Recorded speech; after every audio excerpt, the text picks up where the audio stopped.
Our world lead, Israeli Prime Minister Benjamin Netanyahu, is in Washington, D.C. today meeting with U.S. senators. Netanyahu says U.S. troops on the ground will not be necessary to carry out President Trump's plan to turn the Gaza Strip into what Trump calls the Riviera of the Middle East. We turn now to Republican Congressman Crenshaw of Texas. He serves on the House Select Committee on Intelligence, and he's a retired Navy SEAL who served in both Iraq and Afghanistan. Congressman, good to see you. Do you agree with Trump on Gaza, on the U.S. taking over? And if so, how are Palestinians already displaced from their homes? How are they supposed to leave? I think there's a lot of questions on what it means to take over. There's a few things we know for sure. Okay, so the third phase of this peace plan, nobody actually knows how it's going to get implemented. Does that mean Israel takes over? Israelis don't want that. People who live in Gaza certainly don't want that. That's not really possible. I think what Trump's announcement did, again, whether he intended it this way or not, what it's really done is expose this massive hypocrisy in the Arab world, which is showing that nobody in the Arab world wants to take responsibility. They want to claim like they care for Gazans. They want to claim like they support this Palestinian state, but they don't want to do anything about it. They don't want to take any refugees. They don't want to take any ownership of it. They don't want to put the funds toward it that would be necessary. So when President Trump comes in there and says, fine, we'll do it, everybody freaks out. Everyone's like, no, we absolutely don't want that.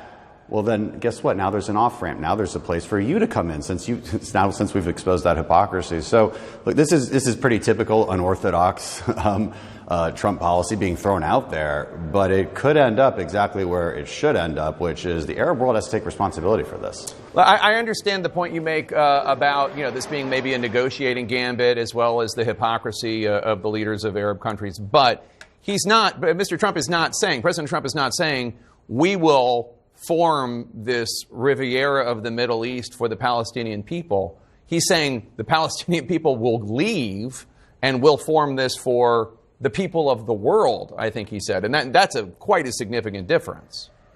Yeah, I think the White House is, I'm trying to keep track of the White House statements just like you are. And from what I understand, they've walked that back pretty significantly. There's not going to be anybody forced to leave. There's not going to be any U.S. troops on the ground.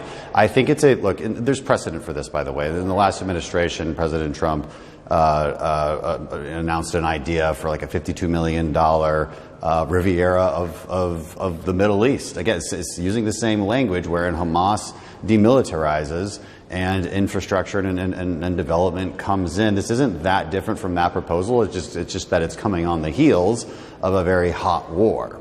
And so, again, what really needs to happen here is that Arab states, if they're going to say no to everything, well, then they actually have to show up to the table and take some responsibility. And I think that's going to be the end game that we're looking for here. So, but you would agree with the idea that the Palestinian people either voluntarily being expelled or whatever that means, or forcibly expelled, like this land is for the Palestinian people, right? I mean, yeah, well, like I'm not moving there. I don't think you want to move there. So Israelis don't want to move there. Nobody wants to move there. And also, Jordan, Egypt, they don't want to take any resettlement. They don't want to take anyone from Gaza. They've been pretty clear about that. So look, this isn't that. While I think the headlines and there's a lot of chaos right now in how this is being messaged, this isn't that different from past proposals when it's all said and done.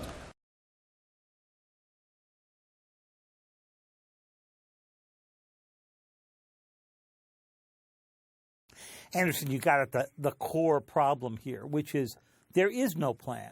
Usually when you hear a president announce something like this, and he was reading from some papers, so clearly he had thought this out. It wasn't just something that he blurted out when he was standing there with Prime Minister Netanyahu. There were no meetings. There was no discussion with the Pentagon, with the State Department, with anybody who might talk about whether the Palestinians would be interested in going along with this plan. There was no discussion of whether or not the Palestinians would agree to leave to go to Jordan or in Egypt. There was no discussion of whether Egypt and Jordan would take them. So what you are left with is the president talking about this. It got, everybody immediately piled on for why it wouldn't work. His own Secretary of State backed away a little bit, said this would only be temporary, said the Palestinians would return, although the president said everybody would return to this region, right? And then the president turns out this tweet to sort of double down because I think he was somewhat embarrassed. My bet is that he will keep repeating this, but the idea will probably just fade away.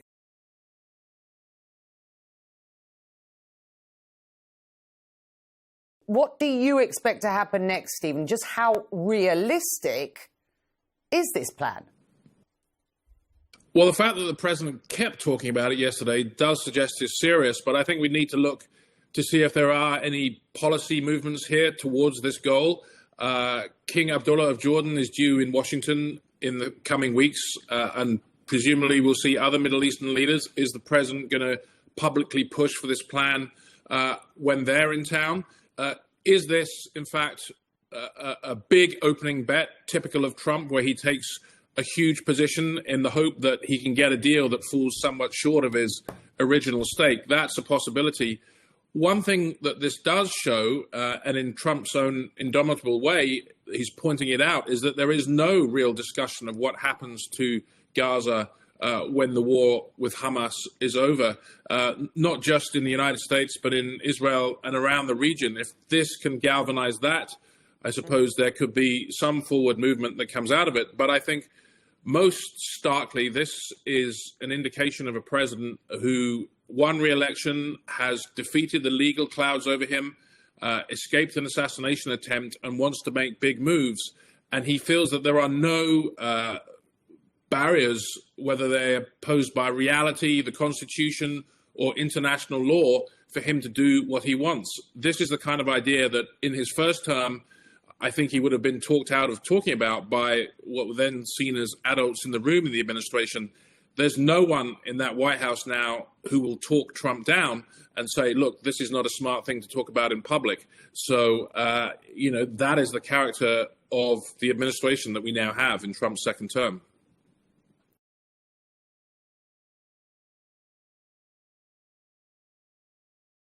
طول الليل وين ميت خوف قلب فيها حسب ذرية من الزواج وشي انت تعاون طول الحين.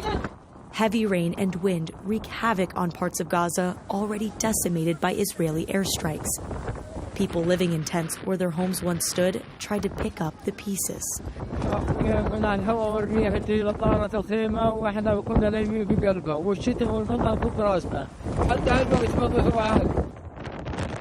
ومسكنا طول الليل مسكين الخشبيكة ووقفين بعدين طيرتنا احنا والخشب وطارت الخيمة ما شفناش أثارها الليل متنا من السقعة جمدنا ايش عنا اولاد ايش الدنيا بدنا حاجة تساعدونا فيها أي حاجة خيم مصاري نروح ما معناش حق السيارة نروح فيها. Authorities in Gaza are urgently seeking aid, including rescue equipment and tens of thousands of tents. معيش مسار اروح وداري رايح وين اروح صرنا حيوانات احنا ايه والله العظيم الحيوان عايش احسن منا مش قادرين نتحمل بظلش سنة ونص احنا في العذاب وفي القصف وفي الخبط وفي الاخر هيك يصير فينا. CNN has reached out to Israeli authorities regarding access to shelter and rescue equipment in Gaza.